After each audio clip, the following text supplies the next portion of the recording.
Y'all back for another audio occasion. The podcast for self-starters and those willing to make the most out of any situation is back.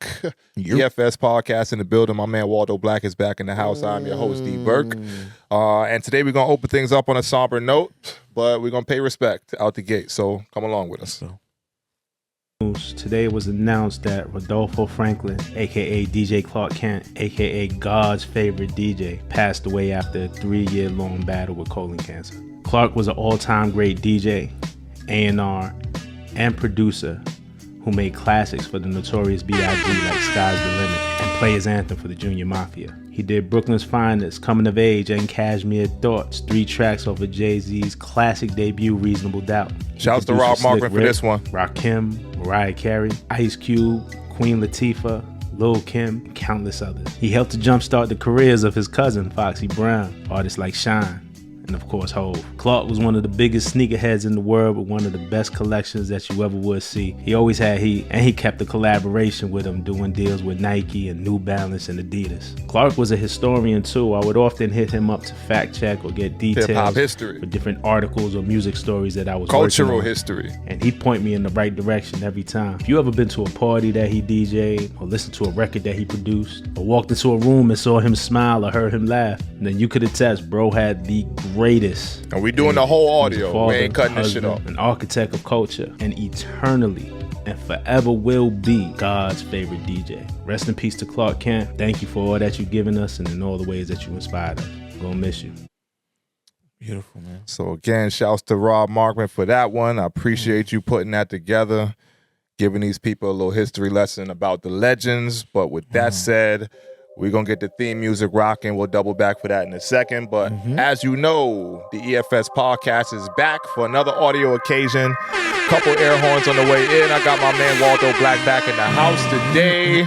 We had to wake him up on the pre-pod. He came in here a little bit, a little off. Just said peace. He's just peaceful today. Peaceful, man. Peaceful.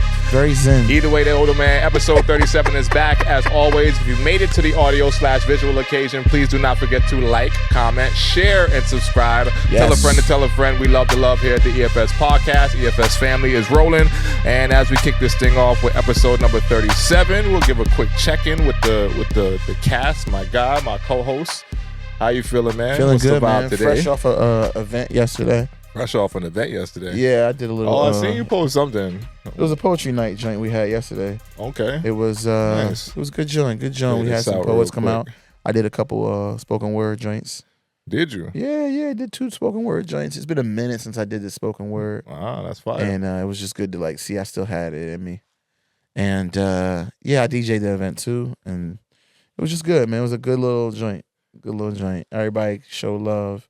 It was a different spot in Chester, so it was good. Yeah, the aesthetic was very. That's why I'm still got the Afro vibe on me. It was very like Afro they got house. you back in and I played a lot of Afro with the beats. culture. yeah. Very tapped in the culture, man. Had the Thames ringing off. Yeah, the Timbs. I had all of them. I had all of them going on, man. I had a good time though. It was good energy, good food, good vibes, good people. So that's what's up, man. poetry night. But after that, I mean, today with me being able to showcase my talent and all that, it usually puts me in a good space, man. Sometimes you gotta let your creative side shine a little bit. You know what I mean? Oh no, that's a fact. So That's a fact. Especially if that's your a part of your being or your purpose. Of course, man. You know, I'm out here. I'm full of antics, full of energy. So I gotta share some of that with people. If I don't let it out, it just bottles up. It turns into something else. So That's a fact. That's a fact. Shouts to that, man. about you, man? Me personally, Yeah. I'm good. I'm in a good space, man. Grind time as always. Shit is kicking my ass a little bit, but Kick my ass a little bit. nah, for real. But I'm enjoying it. There's like multiple things again trying to orchestrate at once. And Yeah. it's a lot to kind of keep your head on mentally on a week by week basis. But I'm like really stretching myself. Pause. I don't know if that's even pause worthy, but like I'm trying to stretch myself like mentally, physically a little bit too. But just, push myself outside of my comfort zone. Like I'm embracing it. Like if I don't feel uncomfortable, like at this point, I ain't gonna really feel like I'm accomplishing shit. So Right. Yeah. That's and what the work growth is starting happens, to show like some fruit. I'm very happy about, trajectory of where things are leaning. Yeah. A little bit of interest from all the things that I'm trying to put out there in different ways. And then I got some big news we're gonna drop pretty soon. Ooh. Soon enough. We'll get to that when the time comes. But nah, I'm good, man. I'm good. I'm Fourth glad to hear it, quarter, man. grind time, end of the year is rolling around pretty quickly. Just staying in that space. I'm feel good right now. My daughter. We'll get to that towards the end of the real talk. But it's been real good seeing my daughter competing lately. So that's been real fulfilling. This chapter of fatherhood that I've entered into. So just making the most out of it. Yeah, man. Kicking off. It's got to feel good. The fourth quarter with just great vibes all around. Now I'm of the mindset the end of the year starts in November. The year is like over November 1st. Like it's over. If you're not prepping for next year, you're behind. It's done. November 1st it's done. Yeah, So that's where we at. Start plotting now. If you heard it here first, EFS gang.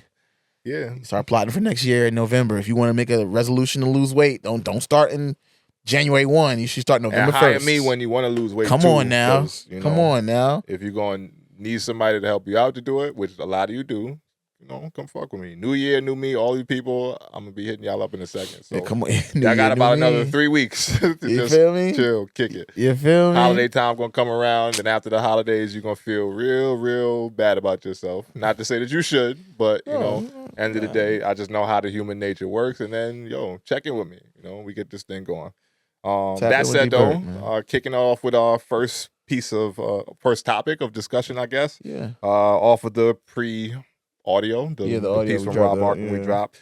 Want to give a big rest in peace shout out to DJ Clark Kent. Yes, big shout out. Man. As you heard on the audio, lost a 3-year battle with, I think, colon cancer. Yep, so, colon cancer. Another one of our historians, legends, people who was integral in the culture in multiple different ways has passed. And, I mean, young enough still for it to hit a little bit different, not to say that when anyone passes, it's a good feeling, but I do think that when people live a long, fulfilled life, like some of the celebrities who, make it 70s, 80s, or whatever, then it's like, all right, you live, and we know human mortality rates are around that time anyway. So not to say that we expect a death at that point, but it's a little bit more of a sour feeling when people's life get cut short from sickness, illness, or just tragic situations. So I think that's like the heaviest part of this one, and it's been in the industry circles for a while that he was sick, so a lot of people was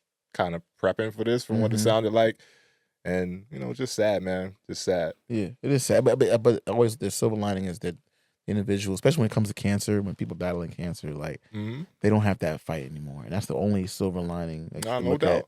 They're not in a state where they're constantly having a fight or constantly have to do chemo, constantly have to, it changes to people, not just physically but emotionally. They're different individuals when they're battling that. So the fact that they're no longer in that state or in that fight, there is a little bit of a peace can be gained from that. So for sure. R.I.P. man. The suffering is a big part of it. Yeah. To my understanding, he was surrounded by family when he passed, so he was around love, on his transition away from this physical state. Rest in peace, man. Don't want to get too somber, but we got to go into another rest in peace for one of the basketball, American, I would say, basketball family, University of South Florida coach Amir Abdur-Rahim passed away. This one was a little bit weirder just because it was from a medical procedure, which I didn't find out too much about what exactly the procedure was, but apparently there was complications from the procedure, which ended up to his unfortunate passing. And basketball community, man, basketball is a big world in a big space, but it's a lot smaller and tighter than people actually think. So seeing a lot of the people that I didn't realize even knew him or were connected to him in any kind of way that were showing an outpouring of love and appreciation for him after his passing was good to see, just because it was great to find out more about him as a person in a small sample size that I did, because I went on the wormhole, started checking into videos that he put out, the messaging and everything that he had in his, in his spirit that he was putting out there to his players. And solid dude. You know, I don't know him personally, but I know a lot of people in the basketball community have been feeling it. So, you know, as a representative of that community, definitely want to send a big rest in peace shout out to Amir Abdur-Rahim. Rest in peace.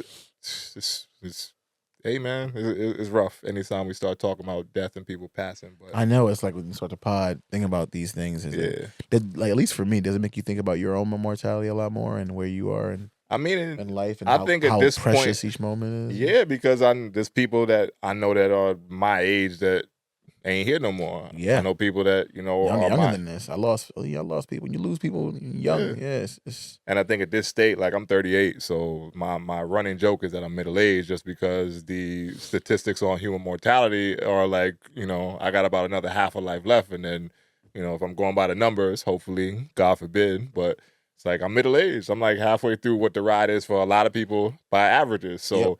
I really started to think about, where I'm at now, and life seemed like it moves slow in a lot of ways, but it also moves very quickly, because I feel like I think back to just, for instance, like my Facebook page reminded me of a post I put up with my teammates when we went to 2009's Big East Media Day.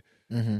And we took a picture in front of the garden, suited out, the school got us custom suits and everything. And it was like a dope, little picture that, we felt like bosses going to the garden. Dope picture. It was 15 years ago. 15 years. Yeah. Like right around this time of year, preseason basketball, et cetera, et cetera. So it reminded me that I posted that photo. I'm like, God damn, 15 years feel like it that. went Like that. 15 years seems like a long time, but it's really not, It goes by faster. 365 days ain't that many days like they cycle through. Right. These years just keep rolling by. So at this point in my life, I've especially after turning 38 now, I don't know, for some reason, maybe the middle age thing, when I looked at the numbers, it hit me a little different. But I really started to think about, like, damn, like, what am I gonna make of the rest of the time I got here? Like, and hopefully I'm blessed with a long, healthy, life to where I'm able to move around, able to think clearly, able to articulate myself, and be able to just enjoy experiences with my loved ones and friends and all that, while I'm here. Not everybody has that existence, but for me, just looking ahead is health-wise, and just how you treat your body the best you can to live as long as you can is one of my, like, major focuses, Yeah, that's beautiful. And we could all go any day. God forbid you get on a plane, that shit don't land. God forbid you get in a car accident. Like, there's a bunch of different ways to go, but we're not wishing any of that on anybody. Knock on wood now. Yeah, but, as far as what you do to help yourself live a little bit longer is the things that, I want to put focus on. Like, that's beautiful. Yearly screenings. I get my blood work done every fucking year, just because it's like I don't, want to go too long without checking in with some kind of medical professional. Yeah. My shit was super solid, super good. She's like, listen, you're doing all the right things, et cetera, et cetera. So I'm like, I bet. So I got to keep it there as long as I can. Not to say anything won't ever come up to where it could be concerning, but, from my perspective, I live a pretty decent and healthy life. So I'm glad to be here this long, and hopefully make it as long as God has me on this planet. Come on, praise him. But at this point, everybody just, guard your health. I'm a big not healthcare, but I'm a health and wellness professional, I'll say. So, making sure you're doing the right things, man, because cancer is amongst us. That shit is all over the place. I feel like anytime we look in the internet, that, hey, this can give you cancer. This can give you cancer. Red 3. Right. So Omega for 5. me, like, it's hard to duck a lot of that shit, but that's also why I'm so big on, like, the fitness aspect of things. Yeah. Because I read a post, I think we played it on here actually, where it said, like, that working out is better for you than any other thing is bad for you. I don't know what that means, but I think I understand. Saying, like, what you do on the workout side can help alleviate a lot of the things that we do that are, like, detrimental to your body. You know? So haven't seen the exact studies on that, but I really believe that, health and wellness starts with you taking care of yourself on the physical side as best you can. Because you're gonna eat some bullshit. We talked about it joking around. We don't know what the chicken made of. We don't know where this is that. Like, so you just got to keep on moving through it as best as you can. Yeah. And I know that people who do work out do suffer health, like, challenges or troubles and all that shit. Yeah, for sure. But, You know, why not? If you know it's going to be something that's good for you, why aren't we all trying to take on that mentality of just prolonging, you know, everything we can do while we're on this floating rock, you know? Yeah. Soapbox a little bit, but, you know, wanted to get off all the feelings about the RIPs that we've been having to say this week or over the past few days. And then, you know, we move forward from there. Let's go, man. I'm with you, man. All the way. Up next, man, we turn it to the hip-hop community. I feel like you would have some good perspectives on this, so I definitely wanted to make sure we threw it up there on the board. You already know, man. You want to introduce it, or go ahead. You got audio or something? Or you got not audio. Okay, I mean, it's just ahead. you know what you got. Reading the reports. We'll pull it up. Lil Durk. Seemed like that shit came out of nowhere too. I mean, usually it does come out of nowhere, I guess, because you never really know what's going on in these people's lives outside of what you see on Instagram, et cetera, et cetera, et cetera. But, you know, this one, I kind of missed it at first, and I doubled back like, wait, why the fuck is everybody talking about Lil Durk? And he's arrested right now on federal charges for, what is the exact term for it? Sorry, I don't want to be incorrect. Conspiring to commit murder. Right. For something that happened in 2020 with someone at a Quando Rondo's camp who they've had back and forth with over the whole King Von killing, which happened in 2018, if I'm correct. Yeah. Yeah. So it's a little bit sad, I would say, only because we've seen recently what Durk has been doing in his community. He's embraced Islam, so he's tried to, you know, get it more into the spiritual vibe. He's done a lot in Chicago as far as helping to alleviate some of the gang violence and, you know, just the stuff that's been going on in that community for years and years and years now. He's tried to be a more, like, vocal person to try to create change. You know? Yes. And I do respect that that's where his life was headed. So to see it come to this point now, it's like kind of like, God damn, like, you know, you was on the right path and now some shit from your past kind of comes back in and now you might be finished. You know, if convicted, he's facing decades in prison. Decades at, say, what, 20-something-year-old? I can't remember his exact. He's 32. He's 32? Damn. Yeah, 32, yeah. Durk 32? 32. Well, I didn't realize he was that old. That's crazy. Yeah. But still, like, he's... Nah, for real. He's in that middle tier. He's like a J. Cole and all that. For sure. I'm giving him, I don't know. I was giving him too many, like, I don't know. I thought he was younger than that for some reason. Yeah. I never actually checked his age. So, I mean, we'll sit here and act like I knew. But damn, for him to know he's 32 hits even different now because decades from now, bro, if you go down for this, then your life is pretty much over. Like, you know. I hate anytime I see, you know, black men in any kind of legal, whether it's just cause for the legalities or not. I just hate seeing, like, you know, our culture in that position, right? I don't like to see anybody in that position, but when it's specifically black men that are affluent, that have a following, that have people that are supporting them, and they making dumb decisions and dumb choices are made. You know what I mean? Like, it just erodes a lot of, or it echoes what I've been saying a lot about the way we do the toxic aspects of hip hop, and this is one of those right here. This is whether it's the toxic aspect of the gang life, gang culture. You know, it's underneath all of it. I look at it and I say, what did we expect? That's why I'm like, what did we expect? Did we expect the things that he raps about, the things that he's, you know, made popular through his music to not be real and to not be a part of who he is? Then what are we doing there, right? Then what are we doing here? But then if we did expect that, then are we surprised by this news? Are we, like, did we not see this as a potential thing that could happen at some point? Because, like, we are playing both sides of it. I feel like we are all witnesses to what, you know, a lot of our artists are talking about doing, whether it's drug use, whether it's violence, whether it's sex, whether it's all of these things. That's all in the music. And then when the news hits that this person did this and this person did that, it's like, are we still surprised? Or are we just now, oh man, that's reactive? You know what I mean? Like, I feel like we are encouraging it by listening to it, by consuming it.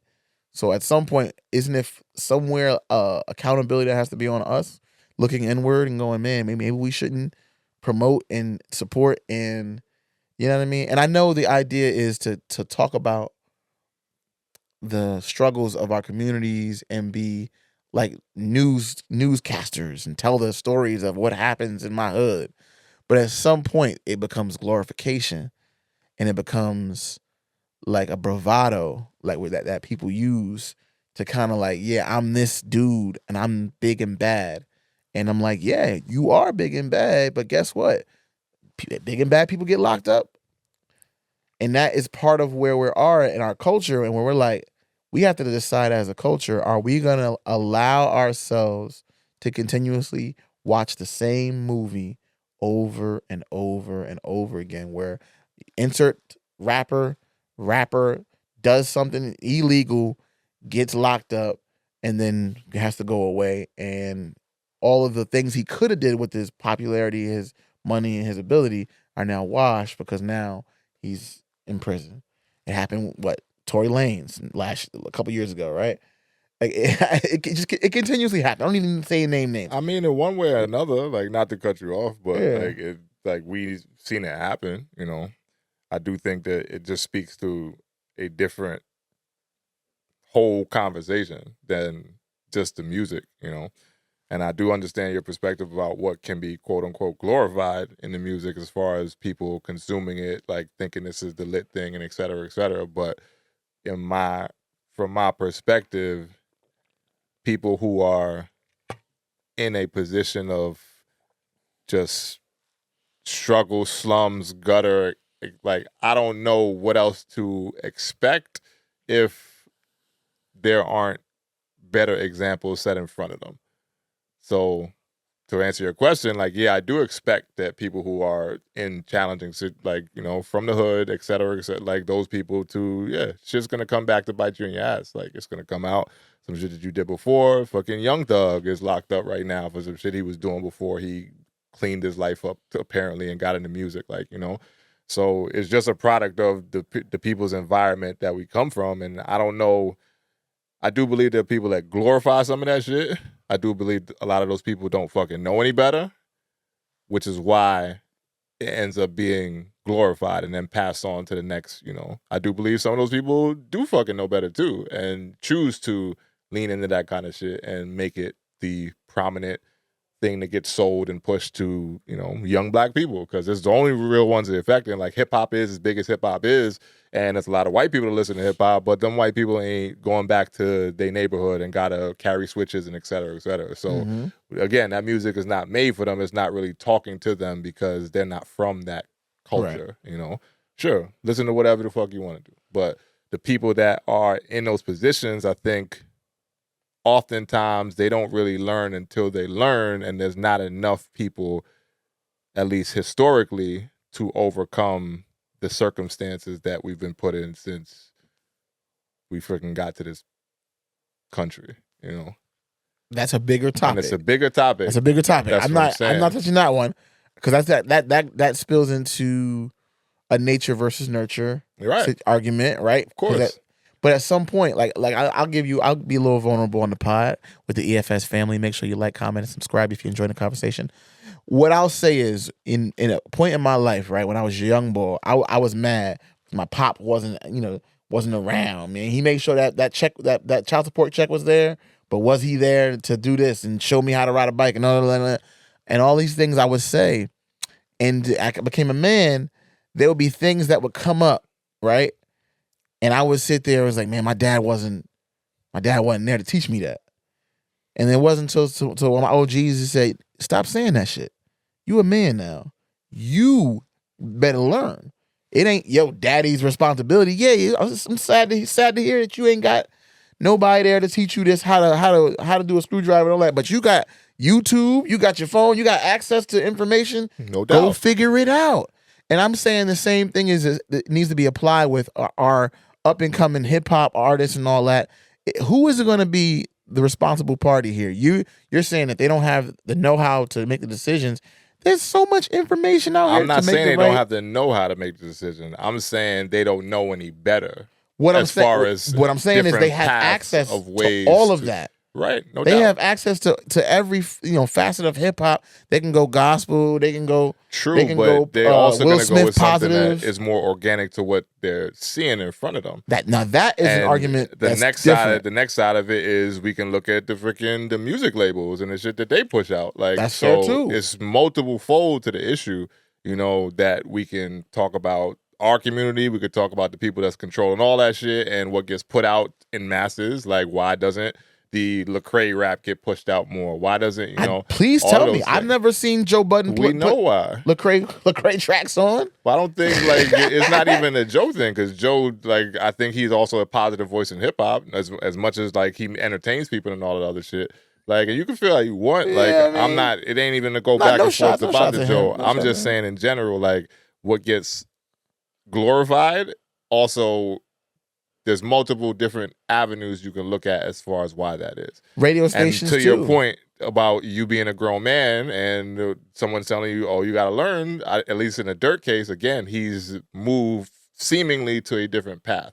Right. So what he didn't know at a certain point or didn't feel like he was ready to make that change came back and bit him in the ass. Yes, he's a grown man, and yes, he's someone who makes his own decisions, but at the end of the day, it's still a hard pivot for some people to make without having a certain level of separation from those environments, separation from those things, and just being at peace with, this is where my life is at now. I ain't got to worry about niggas running down on me, and I ain't got to worry about that kind of shit on a day-to-day basis. So I think being separated from that and then understanding different things through people you may meet, people you hate to talk to, people who really are trying to push forward the proper message to these young black men, it only really hits for so many.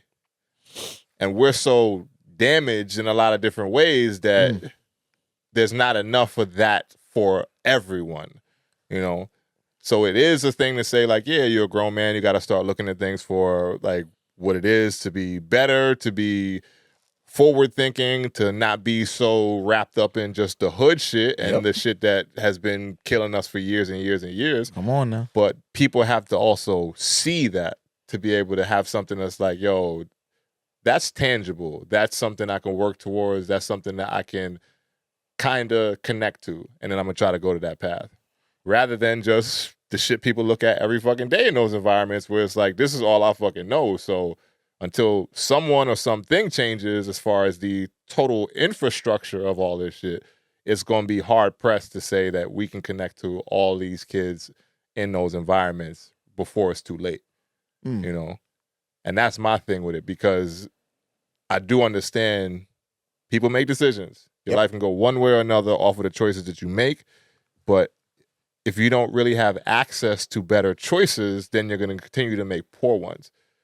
Even relating it to the fitness sense of things, people don't even know that, a lot of people don't know that seed oil is bad for them because they don't know. But once they find out, it's oh shit, all right, let me try to eliminate this from my diet, or I'm going to move around it this way and that way. So it's a simpler example to kind of connect to the situation, just because in principle, people don't really know until they fucking know.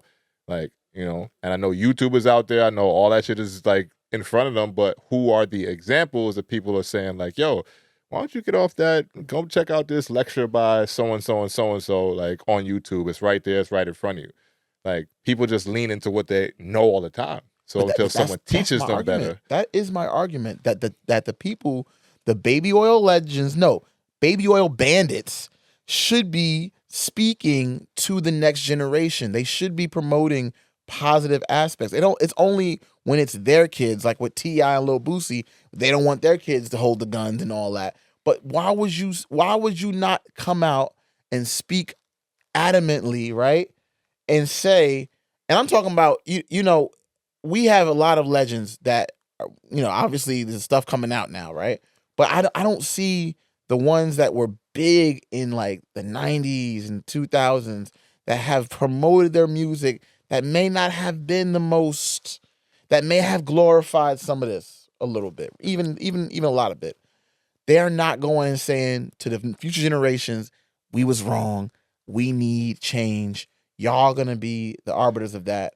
And I want y'all to be here to be that. You know what I mean? I think that's Change. case by case though, because there are a lot of people, and again, you got to look at the person, the artist. I do think we have a lot of positive hip hop examples in front of us right now that are trying to articulate the change that we're looking for. Like T.I., like I said, T.I. has been in next to politicians. T.I.'s worked for change in his community. Like, that's the work that needs to be done. But it only comes from people who can, not to say it only comes from, it actually doesn't even get publicized like that, to be honest. Because you might see some shit like that and then you won't fucking see another thing again until whatever the algorithms or the news cycles or whatever want to put out there.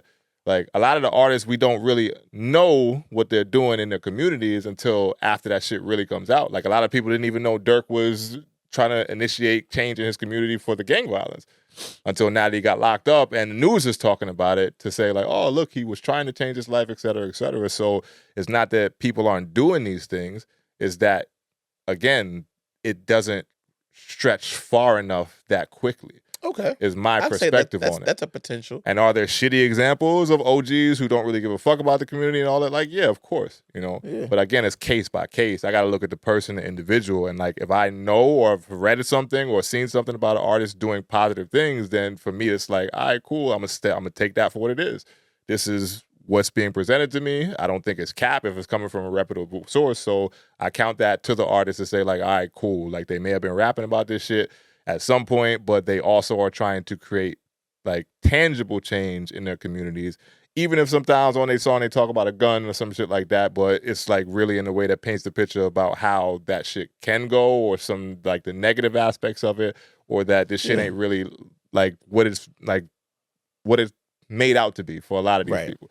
So I mean, it's a multifold issue. So for me, it's like a hard thing to think about what's to stop it or what's gonna change it completely. Just because it would take a lot of voices very early in a lot of these kids' life, and we ain't even got fucking food for a lot of the people right now. Like people's basic needs and survival is not met. So when anybody in those kind of positions doesn't have the necessary tools, then it's a shit show. Coming from communities where I've had to deal with a lot of that shit myself. I know. Like vulnerability. Like I was robbed for the first time as an 8-year-old boy. Like first time ever. Shit fucked me up in life. Going to school. Like I'm thinking this world around me is safe, and then some shit happened to me from someone who was older than me, and it was at this point in my life, I can't look at him and say, I hate you for robbing me. It's like, damn, what the fuck was you going through to really have to feel like you needed to rob a 9-year-old kid on the way to school? Like, how fucked up is your life for you to think that you need to do that to me? You know what I'm saying? Happened again the next year. I'm 10, 11 at this point, and I'm at school. Niggas run down from the high school up the block. Yo, give it up, everybody. I'm out there playing basketball before I go inside the school. Like, we're in the courts outside. Right.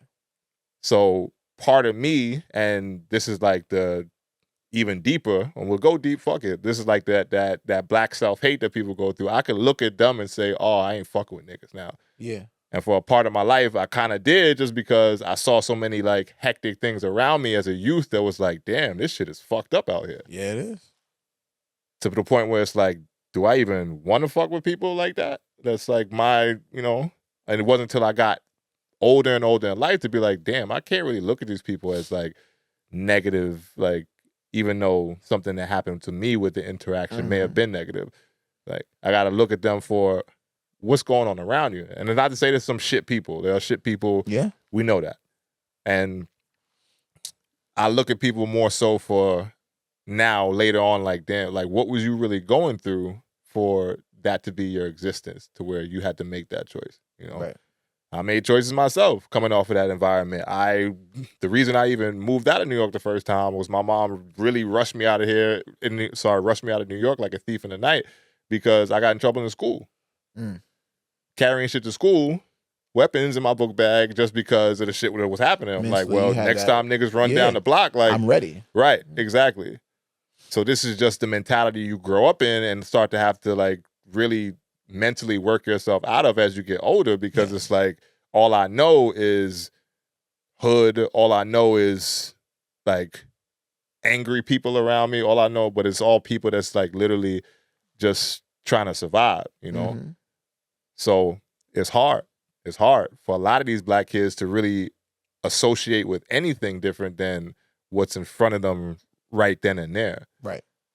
And unfortunately, a lot of them don't get to the point where they can really make proper decisions because some shit happened and they get locked up while like 15, 16, or niggas run down and then somebody gets shot and somebody dies. So it's difficult to fathom the immediate things that can be done to change it. But it does lead to like a greater conversation about how people got in that position in the first place. You know, that's fair for me. And I'm always going to look at black people first. I'm one of the people that is vocal that niggas need to do for themselves, just because once we start doing better for us, that's when we will all start to elevate ourselves, our mentalities, our lifestyles, to where we can then be respected a little bit more amongst the in different races of people society. That might not look at us the most highly, you know? So I'm always black people first. The black scholars, educators, activists, and anything that I follow that I've championed the most are people that's like, yo, niggas, like, you gotta do for yourself. Marcus Garvey, still one of my favorites, why he's on the wall back there. Like, his mentality was like, pick yourself up off the ground because ain't nobody else gonna do it. How that happens, it's like, at this point in 2024, a lot of it is just so crazy to see what's actually going to work because there's so many hurdles to overcome and it's happening slowly, but we still got so much work to do. Yes. You know, that it's not even gonna really impact our existence until I feel like another generation or two, you know? So it's rough. It's a rough conversation. It's definitely I'm sorry to go multifaceted. long-winded. No, it's multifaceted, definitely so man. balanced. It's definitely multifaceted, and multifaceted problems require multifaceted solutions. No doubt. And it's not going to be a one-size-fits-all. But I definitely am calling out the baby oil bandits to step up because our young brothers need guidance, need support, and need love of self. And as OGs in the game, it's y'all responsibility to step up. It's y'all responsibility in conjunction with a lot of other factors. But listen, we in media now. We got a platform ourselves now. That's a fact. Young brothers, look, put the gun down. Figure out another option, another way. I remember back in the day we used to shoot the five. We actually, you know what I mean, go out and fight each other hand to hand. I'd rather y'all do that. Niggas don't fight no more. Square up. I ain't gonna say I'd rather y'all do that. Get the gloves and box. And if you lose, you lose. Don't go home like and get a weapon. That's not real. You know what I'm saying? Like, to be real and take your L and accept your L, that's, you know what I mean? No jumping. Just fight and you dap and you move on. I feel like as we sit here on this couch, man, I just feel like our society, our community, specifically the black culture, I am going to do my best to kind of instill that message that we're going to do better. But I want to hold the people that I, quote unquote, look up to do more and do better themselves. That's all that's my only thing I got. I'm not saying anything was wrong what you said. I think you're very much right. There is pieces of this that systemically would have been messed up. There is aspects that were wrong and all that. But the aspect that I'm focused on is the people that are in the position of power, that have money, that have milked the game, the hip hop culture in the game, and made millions of dollars off of glorifying violence in hip hop, glorifying sex, and glorifying, gang culture in hip hop. Now what? Now you see your young brothers is dying. What are you gonna do? Are you gonna sit back and count your dollars that you made? Or are you gonna try to make a change? That's all the only question I'm posing to the baby oil bandits. Go ahead and do it. Do your thing. Maybe we'll pivot somewhere else. I'm sorry. That's it. I mean, that. I'll let you had a last word on that. Just wanted to say it, man. Hey, man. Was hopefully, it goes a different way for Durk than what it's looking like. But he's up against a tall fight. It's a tall fight, man.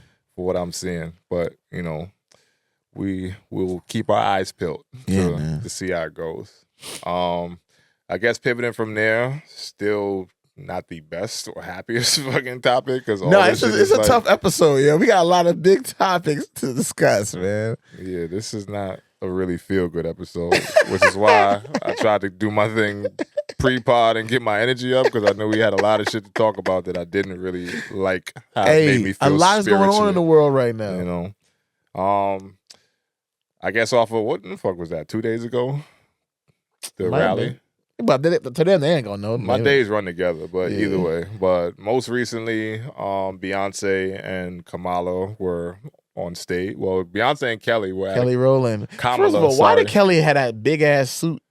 You seen that big ass suit? It was a little funny stuff. It was weird. I was like, what? She looked like? She like Khadijah from and Kelly, Living Single. You were my first crush from. Really? That was your first crush? Hell yeah. Kelly Rowland. Yeah. Well, Monica first. And Monica's a fire pick. Monica, Maya, and Kelly Rowland was my three. Maya, remember Maya? Yeah. You see Maya now? I don't really peep her now. Oh well, I mean, yeah, I get it. You know who I had a crush on when I was a kid? Who? 3LW. All of them?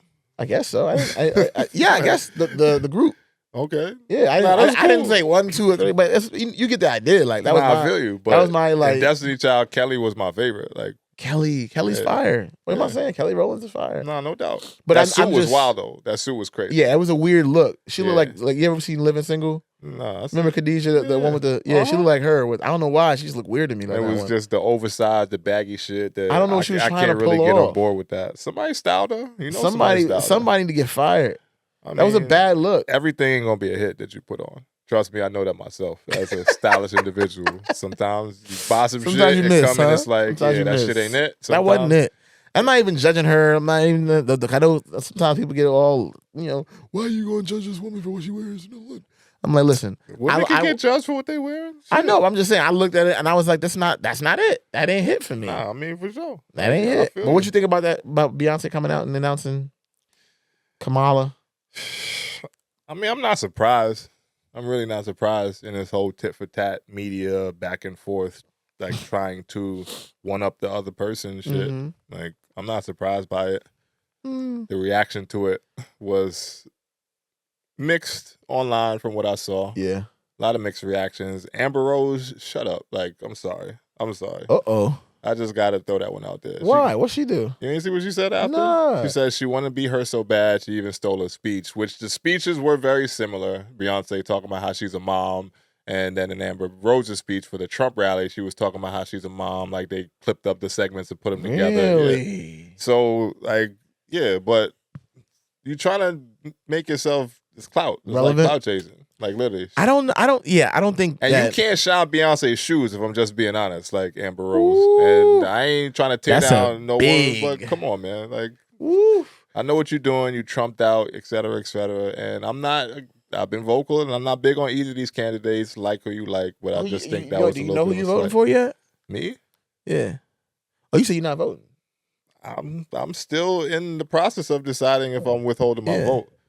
I do like what Kamala put out there with the whole black men's package and, the items of action that she would like to roll out if she's elected to be president for black men, black entrepreneurs. She wants to legalize marijuana and then create opportunities for black people or black men to then capitalize off that industry. It's like a point-by-point thing. I don't know if you saw it. But I did not see that. Yeah. She actually rolled out something specifically stating black men, and my feeling politically over a long portion of my life was, and I was kind of put onto this by some black, like, intelligent people who, are about that shit, that when they speak about programs and initiatives that they want to, like, put in place as politicians, they oftentimes will include everybody to then, like, not make it specific to black people. Yep.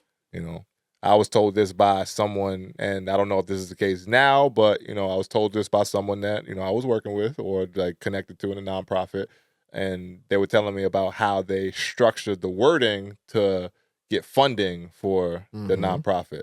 And you can't say specifically for black kids or black people when asking for money for XYZ to, put in place. So it marginalizes. Right. We're all about diversity and inclusion. Exactly. So, but when, no shade, but when the whole Asian hate thing was going on, they had specific things. This is for them, like that kind of situation, And there's been other groups who've had specific things tailored to named drop, like this is for y'all. This is for you. And this is one of the first times could be incorrect. And if I'm incorrect, I'm all down for being incorrect. Somebody send me the link. Trump had something for black people too. No, I'm teasing. Just go ahead. No. But yeah, this is the first time I've heard any politician really say this is specifically for black men. Like, I don't know. I don't know if that's true or not, but I do understand like why that would be something. If it is the first you heard, it would be dope. I mean, maybe. I know politicians talk a lot of shit sometimes too, and I know she's been losing the black vote for men, and a lot of black men are leaning to Trumpy. So I think it was something that she's been like trying to push out now to give ourselves a little bit of like that crowd back. So she, want to bring some people back over, or win some people back over, and not even bring them back over because you don't own any of us. But either way, the whole Beyonce thing, I'm not surprised. I'm not really surprised. Speech was cool as a moment. Like, Beyonce put out a post after. It's cool. It's lit. Like, honestly, though, I'm like numb to all that shit now at this point.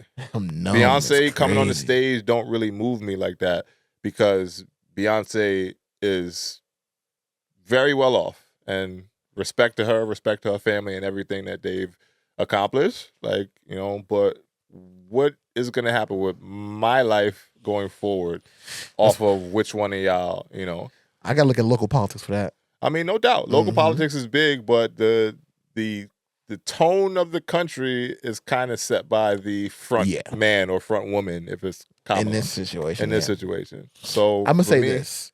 I'm excited for the potential of history being made with regards to the voting and all that. One way or another, it's like history's going to be made, right? Because if Trump wins, it will be the first president to ever beat a woman candidate. That's historic, right? Right? To beat a woman candidate as the you know what I mean? Like, that's historic, right? A black woman at that, Indian woman at that, which is all these things that's pieced in there, right?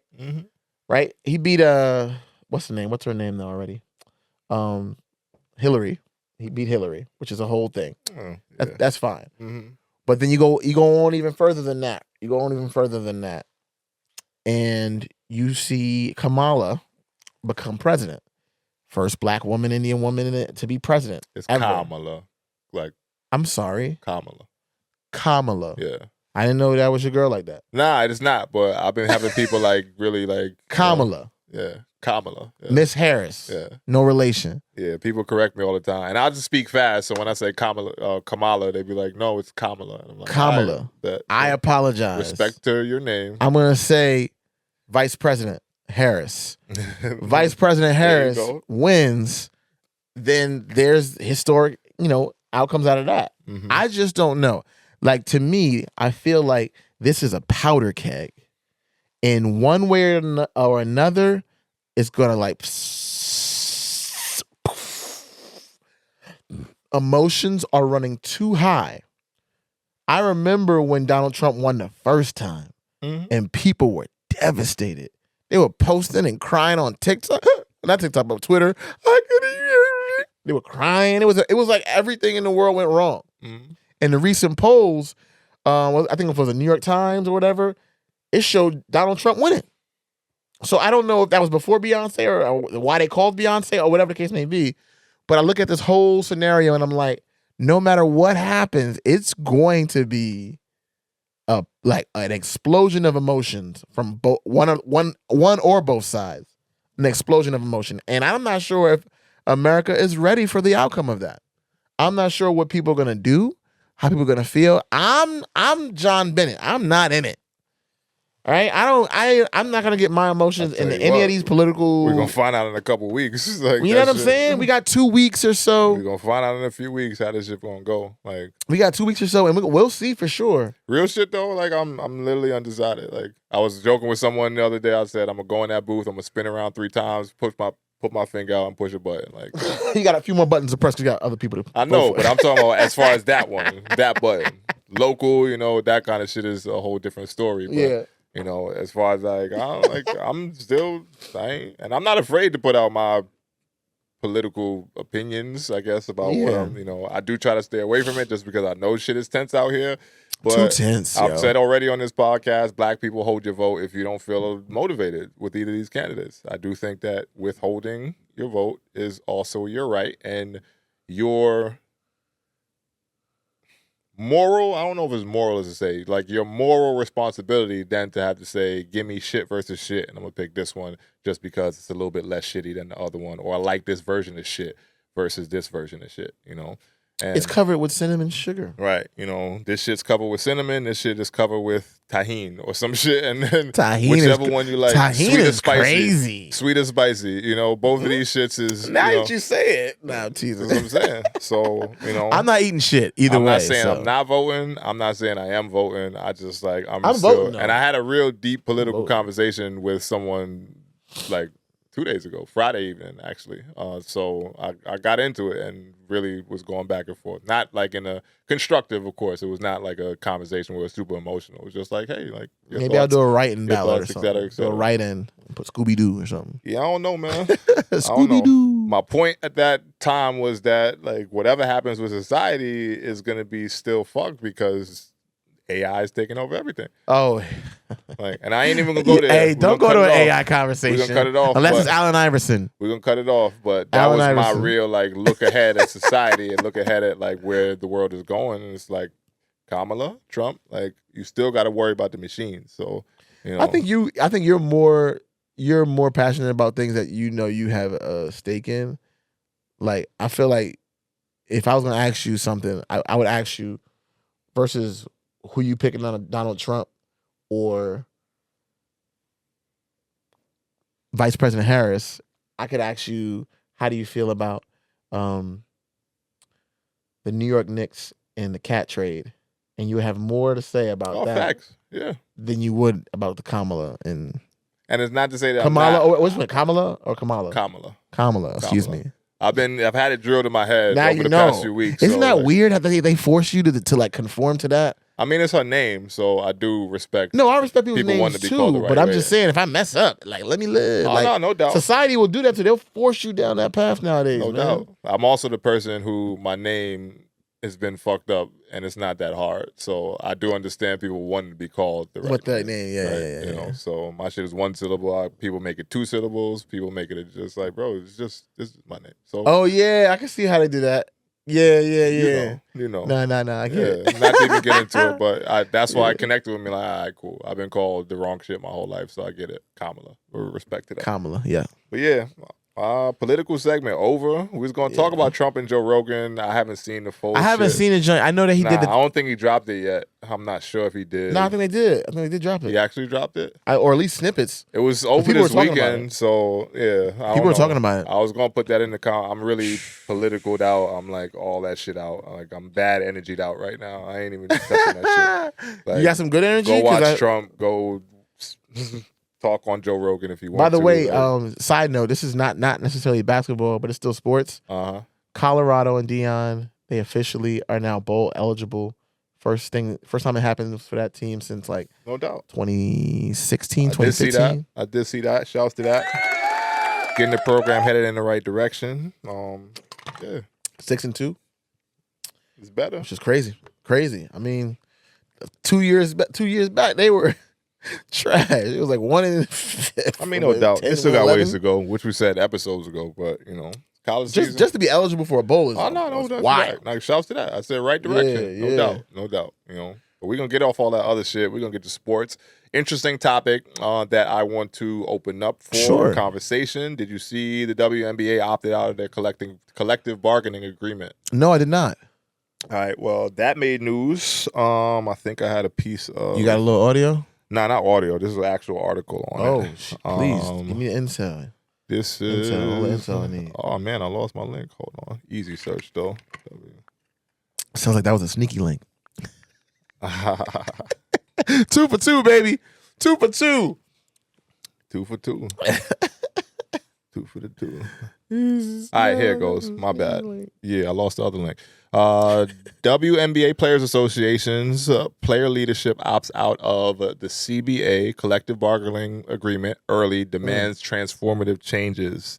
Piece of it. The early opt-out marks a critical juncture of the league as players demand a business model that reflects their true value, encompassing higher salaries, advanced professional working conditions, expanded health benefits, and crucial investments needed for long-term growth. They said, nah, we're not doing that. Yeah, they basically said, we ain't fucking with what you giving us right now. They've grown the league this year. They've tried to put on for the women's game, and they went out and they want a new agreement. Thoughts? Unions are all right. Okay.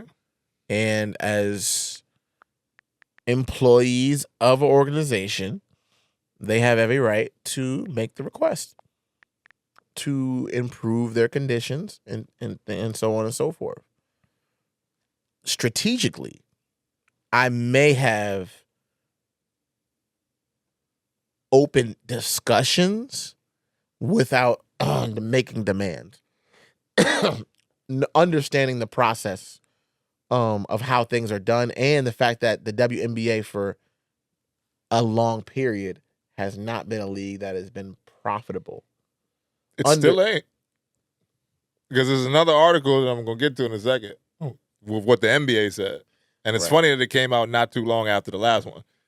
But I'm going to let you finish first. Yeah, so I just see that as the biggest hurdle is like their requests and demands, albeit fair, if this were independent of another league subsidizing it. If this league was solely profitable, independent of all of that, then I could understand it. But when they're speaking as if they're due something, but yet the work that they've put forth has not garnered the financial backing for said request, it's difficult to get those things accomplished. And I understand why the WNBA opted out of it, because they don't even have enough to cover the loss that the league is already generating on a consistent basis. Not to cut you off, but along the same lines, you see what Angel Reese said about her living, like her living space? No, I did not. She said she was on the Shaq. I forget exactly I where. know she got an interview or something. She's talking to Shaq about. I getting forget more money exactly and where, I don't know. But go ahead, please. She said more or less that if she was just working off a WNBA salary, she wouldn't be able to afford her $8,000 a month apartment that she's living in right now. Well, why are you in an $8,000 a month apartment then? She has other endorsements. That's what I'm saying, though. But right. So she's capitalizing others ways. So I think that she can afford it. But her is what I'm saying. Yeah. I don't think all of them is living in $8,000. Nah, that's a crazy But I think talk. she was making a point to say that they ain't getting paid enough, because if I had to rely on what I get paid out of WNBA, I wouldn't be able to afford this life that I'm living currently. You know. And that speaks to the life she's living currently. I'm not getting into Angel's pockets or anything like that. She's a talent. No doubt. She's amazing. Get to it. Like, I see why she's like literally out here all the time. Like, she got to get to that bag because. But I just look at this this is a thing. I'm gonna sound like a.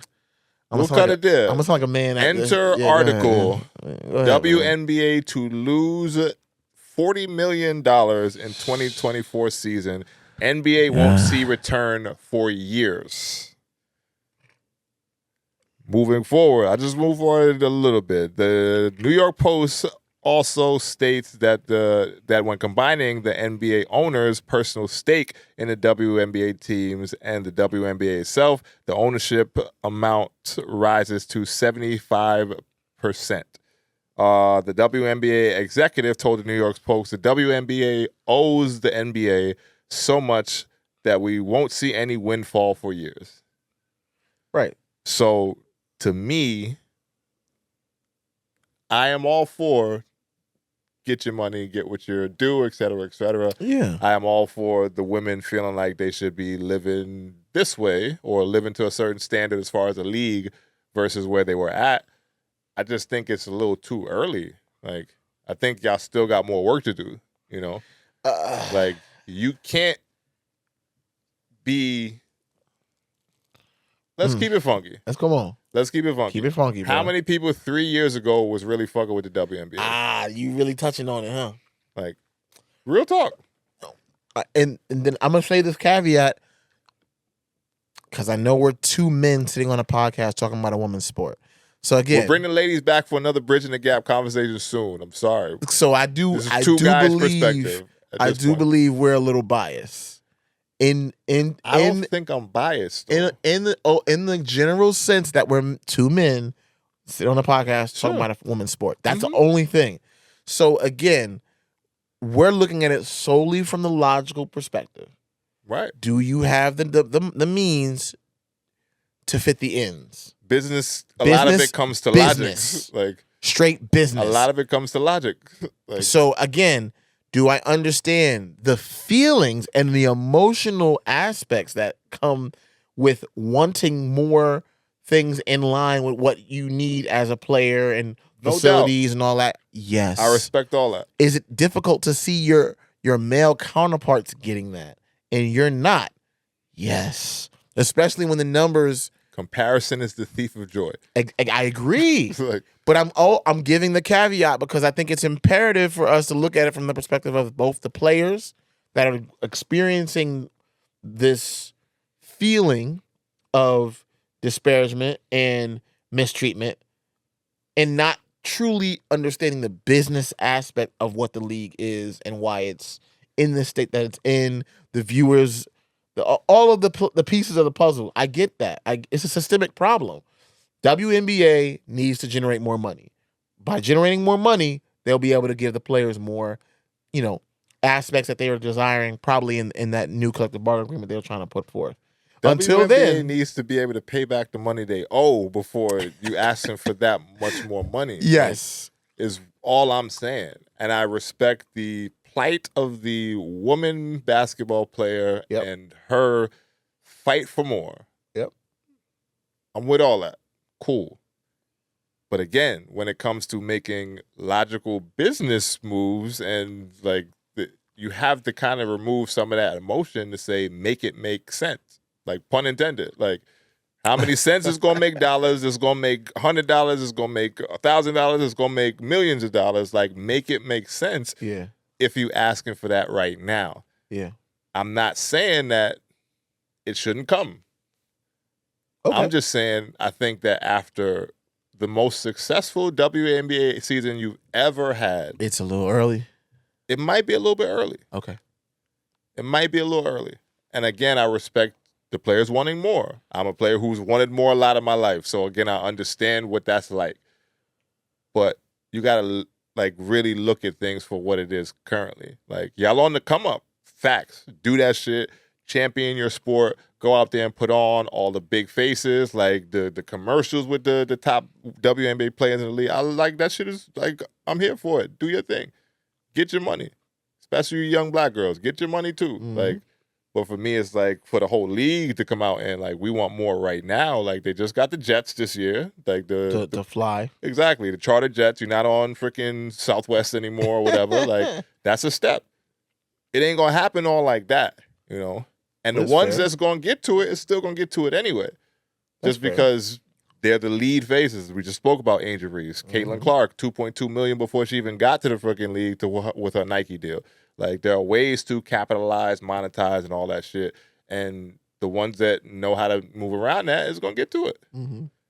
It's still going to take time for that league to be, in a place to where the NBA Profitable. ain't saying yo, remember that shit y'all owe us still. You still owe me. You still owe us. And we Yeah. ain't going to see that shit for years. And I'm not going to say for years y'all should have to wait for a new collective bargaining. I think it was going to be up in 2025, if I'm correct. The one that they were currently under. Oh. So what are they going to go It's on not strike? like they was locked in for that long. What's the potential they go on strike? I'm not sure. It's still very early. So they're supposed to have a new collective bargaining agreement set by a certain date or it's lockout time. like they see in the NBA. Ugh. So I don't know what's gonna happen with that. And that's the thing about it too. It's We'll like keep our eyes peeled. WNBA, because it's subsidized by the NBA, has all the leverage. Yes. It has all the leverage. If y'all opt out, then we ain't gonna have no That's WNBA, what I'm saying. and that's sad. So And then we all looking at the big three. Really, keep it in the stack. And it's not to say there's not great players all across the WNBA. We've seen a lot more of these faces now. But if it were not for Angel Reese, I'm gonna say her first. Thank you. Shouts to you. Historic season. Thank you. You made me have to eat some of my words. So I'm always gonna come on here and pay my respect when it's due. Angel Reese, Caitlin Clark, Asia Wilson, Brianna Stewart, come on, Sabrina Ionescu. Come on, if it's not, we can keep going, but we ain't gonna go that much further to then say that there haven't been a small group of women who've put the league on their back to put them out in front of the world like that. And they've done a great job of doing so. Sometimes you need those people to, again, carry the load until it's like, I bet we all good now. And again, I respect all that shit, and I'm a supporter of it. That is the case now. Again, get your endorsements. Asia Wilson, I've said on here, I can't wait for us to get a sneaker. Like, you gonna cop one?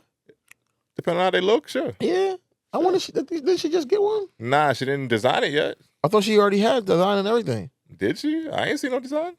Hold on, I'm gonna pull it up right now. I ain't seen no designs. I could have sworn she had her joints. Yeah, she got them right here. That's the shoe?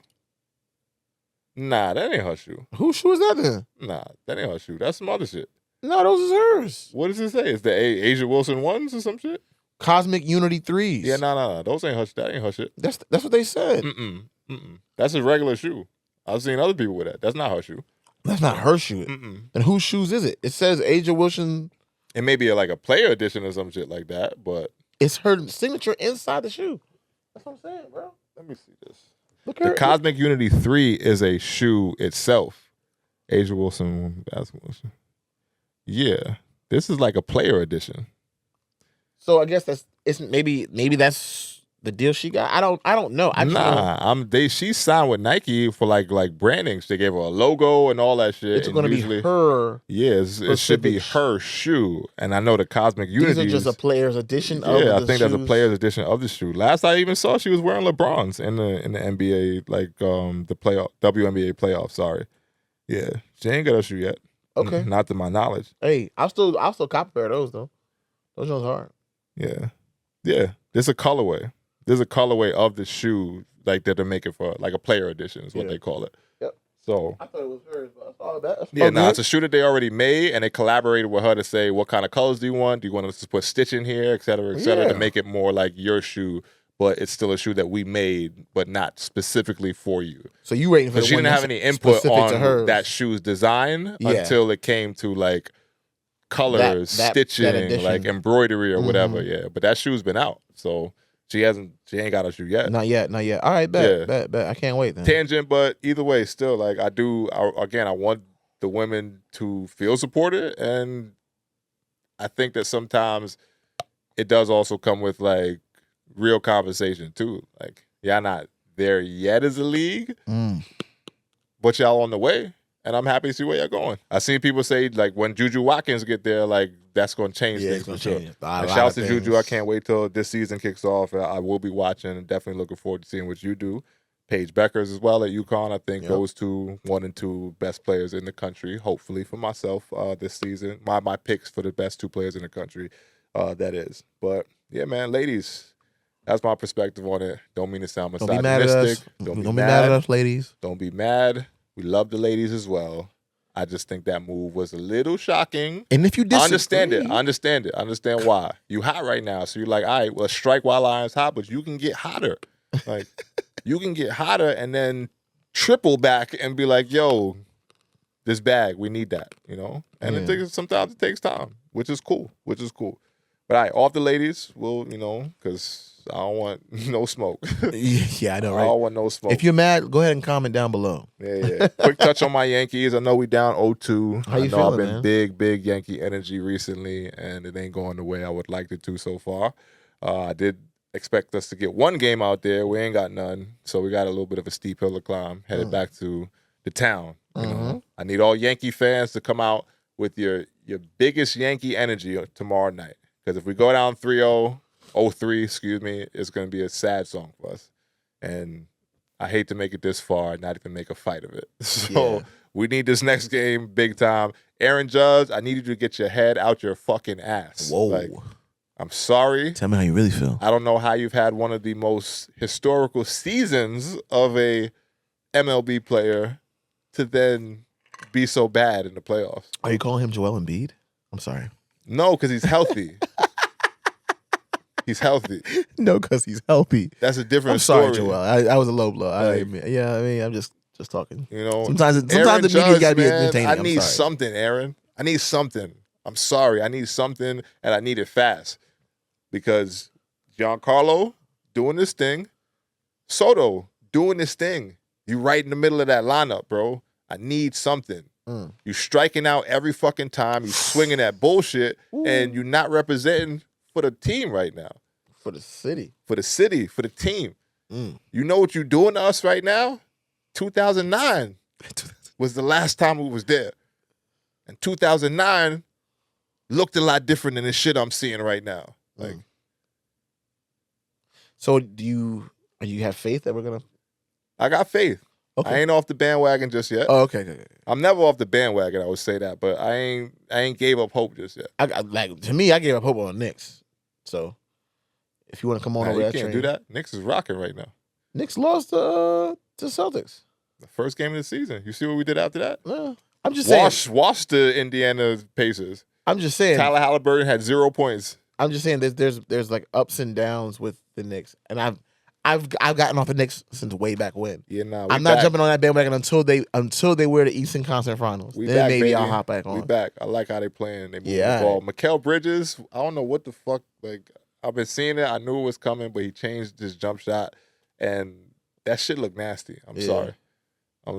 Drew hit me one night. The game they was playing against the Celtics, actually, the opener, the season opener. It was like, yo, Mikal Bridges changed his jump shot? Yeah, like, he did. Yeah. Look He's trash. like, that shit looks nasty. I'm like, yeah. Trash. I wasn't even watching the game at that point because I think I was working, but on the way home, I'm like, yeah, bro, that shit is disgusting. Yeah, it looks bad. I don't know what he did. But they doing anything. They doing anything. They doing well to start the season outside of that first game, which I know was an anomaly. I do still stand behind Jason Tatum and Jaylen Brown being in like they're in locked that in. mode. You can just tell they locked in. We ain't get to touch on it much. That whole interview with Stephen A was very eye-opening for me in a lot of ways as to who Jaylen Brown kind of is. Okay. And I'll fuck with him even more after that. I know I give him a shit. I like from time to Jaylen, time. man. I've liked him, but to see him go on there and articulate his point the way he did, in a real calm but still like don't fuck with me type of way. Like, I respected that, And not to say he had any beef or smoke with Stephen A, because to my knowledge they they spoke prior and they've had back and forth dialogue about the whole scenario that caused the rift to begin with.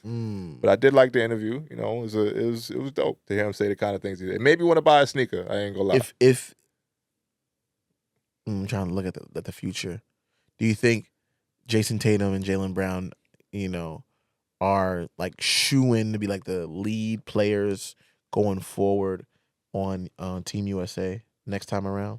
2028 is a long way away. I know it is. I don't know. That's 4 years. I don't know. But that can happen. If they win another championship. This year, right now, though, yeah. Jason Tatum and Luka Doncic are on my MVP watch. Both of those young men. It's too early for me for that. Nah, it ain't. Come see me after the NBA Cup. Nah, it ain't. It ain't. Come see Shouts me. to your Lakers. I know you want to get your shit off. No, we already did it. Get it off real quick, We and then we're going real talk. You gave him some flowers already with the points he made in the scoring. You know what I mean? 10 times in a row, whatever. Oh, they ain't catch that. I was giving you a chance to now. No, it's you. It's all you. Cause here's the thing. I already know what the GOAT is capable of. I don't really need to. You know what I mean? I bet. I mean, we can wrap it there though. Been going for a long time. Big somber ass episode. Somber I don't like how I episode. felt for most of this. I feel somewhat normal now. Getting all that shit Feels off good my to chest. be back, man. But we'll get to real talk. Real talk, man. What you got for us? Real talk segment for the day is going to be on the concept of co-parenting. The concept of it, or the concept, the execution, the execution. whatever. That's a different thing too. It's going to be around that. Okay. As we kind of touched on earlier, seeing my daughter in the space she's at currently has been super fulfilling for me as a father. I made a little post about it today on my Instagram, but my daughter has been in cheerleading since the end of the summer, practicing. She got to the point where she was cheerleading for the Pop Warner Football League, so I got to see her in that way, but they're really practicing. Cheer is like a competitive thing, a competitive sport as well. So I'm aware. I was, awaiting to see how they would fare during their competition phase, which is where they're at right now, or where they just finished more or less. Depends. We may be doing something in February. The team may be going to another competition, which is called Globals, but we got to see. Some things are up and down with that right now. Yeah. But either way, that's off track. Seeing my daughter in the space has been super beautiful. I teared up like a big ass baby the first time I watched her perform. That's nice. It was my vulnerability moment. I did cry seeing my daughter, do her thing. Never really knew those feelings existed as a parent, just because she did softball before, but that shit was kind of whack. I ain't gonna lie. It didn't really hit like that for me. But now seeing the work she's put in to get as good as she's been recently, starting from here and getting to there, has been kind of dope. And seeing her like crush her performances was like she killed it. She killed it. Yeah, so having those emotions kind of being where I've been at for the last couple of weeks or so, seeing her progress and seeing her compete. Also had a chance to, be with her mother more, just because we're both there to support our daughter as she takes on this new phase of her, student athlete life as a very young girl still. So yeah, it's been peaceful, not to say that we haven't had rocky moments in our dynamic and in our relationship, but it's been in a better space. And I think that the real talk for me today circles around the concept of co-parenting, because I would like to be able to model, exude, and live in a way that shows the positive side of what that could look like. Wow. And I think maybe now could be closer to the time where we may be capable of doing that. That's awesome. Just because time heals all wounds, whatever you want to say, like time has passed, and I think the path forward, the main focus is how we handle that together, Yeah. And not gonna reveal too much just because that ain't none of y'all fucking business. Life, man. But either way, I think people who are in a co-parenting situation have to oftentimes remove their feelings to be able to, not even remove their feelings, I would say, remove their toxic feelings that are going to end up being a detriment to your child, And my main focus when getting separated, divorced, and all that shit before was like, how do I not let this shit spill into my child's future? And it is, in some way, it is just it's just gonna be that. Like, kids don't ask to be born into this world. Kids don't ask for some of the traumatic shit that they go through when they're young. So it's going to have some kind of effect, and I do see where it plays into it from time to time now. Yeah. But in general, if you can eliminate as much of that as possible, then your kid has a decent chance of being able to manage those situations effectively, to grow without as much trauma to, kind of dictate her decisions and her mentality, her personality, and all those things going forward. So for me, it's important to try to be someone who can co-parent effectively with still having respect, rules, boundaries, etc., all that, to be able to say that we can do this and it'd be all right, Right. And being in a space where it's been mainly positive interactions, watching our daughter do something that's great and dope for her has been a chance to bond in a different kind of way. Yeah. As like, yo, look what we made, and look Yeah. how she's doing, look how she's growing, look at her being happy out there, and still like being able to manage the negative side of the parenting thing together, like the disciplinary thing to say like, yo, you should be doing this, whatever, like that, and be able to work that back and forth as a unit, but again, not together. So I've seen numerous co-parenting situations go bad to where the parents can't speak, the child can sense it, and it's just tension and trauma, literally, for the child. Yep. I've lived it. I ain't gotta. I've lived that No doubt. aspect. Dealing with. For me, it's a little bit different parents. because when I was young, I never really seen my parents beef, even though they was never together. Mm-hmm. So I've always envisioned, and not to say that they didn't beef, they did beef, but they minimalized what I would access. see out of it, right? Yeah. So, I would know sometimes, just because kids are a lot smarter than parents think, oftentimes, and we pick up on things as kids growing up with our parents in front of us.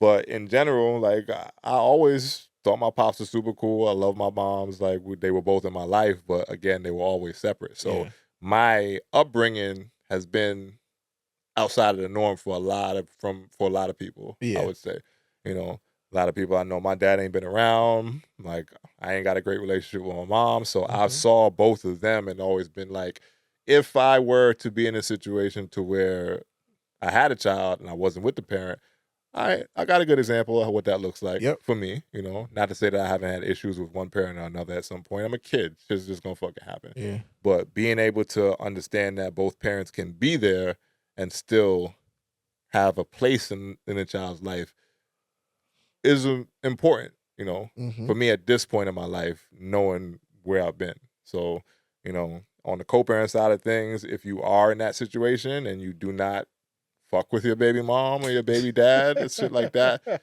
hopefully there's a way to be able to repair, heal, grow, and manage your child in front of you to the best of your ability together. Because I'm of the mindset that you can't raise a boy or girl without a mom and dad. Yeah. And if you do take away that, connection, there's room for a lot of that shit to show itself in different kind of ways as the child grows. So I do think it's positive to have both parents, whether together or not, in the child's life, and how you handle that with the person that you are sharing a child with is very important. So for those of you who have kids out there, maybe not fuck with your baby mom, I feel for you, and I feel for anyone who is in that scenario to then feel like they have to do it alone.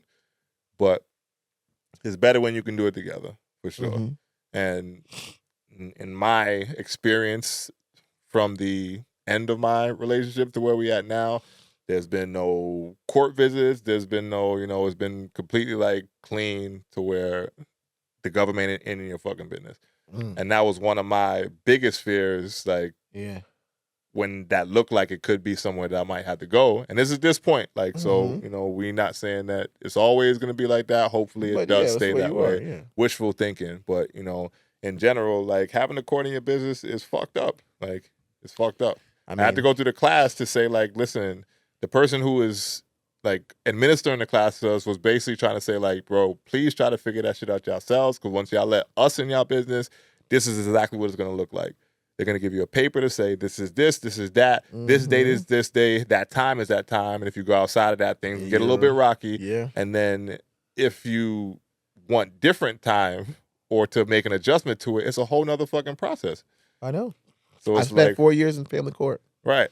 So it's like, trust me, I've seen it all. Why can't you and that person just try to figure out how to do it as best as you can without all the other bullshit in the way, I mean, I'm grateful you're in a position where you don't have to worry about those challenges, but sometimes it's necessary for some people. Yeah, because sometimes, I mean, I almost went that route. I don't know if I told you the whole story about me potentially having a kid.